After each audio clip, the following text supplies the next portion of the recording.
May I have your leftovers, sir? She asked, holding a baby in her arms, standing in the most expensive restaurant in the city. Under the chandeliers of the city's most exclusive restaurant, billionaire widower John Maxwell sat alone, drowning in silence. 10 years had passed since he lost his wife and child, and nothing, not even wealth, had filled the hollow inside him. Until she appeared. May I have your leftovers, sir?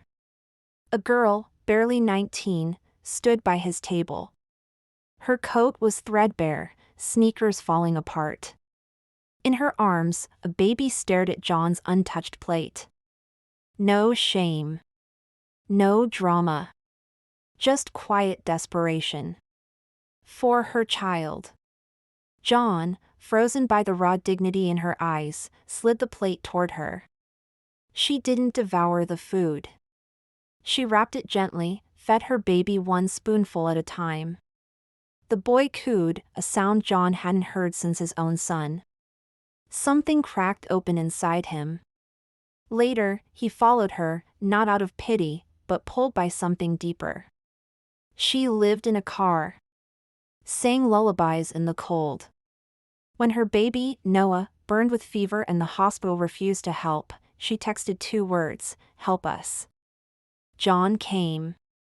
He stormed the hospital, demanded care, held Noah like he was his own, and never let go. That night, as Emily collapsed in his arms, it wasn't love. It was something more powerful, the feeling of not being alone anymore. Their story went viral. The world judged her. Called her names. She nearly walked away. But John stood by her, not with money, but with truth. He spoke on national TV, not to defend her, but to thank her. She gave me back my heart. Bit by bit, trust grew. Not with grand gestures, but daily acts, warm milk, shared breakfasts, late-night lullabies.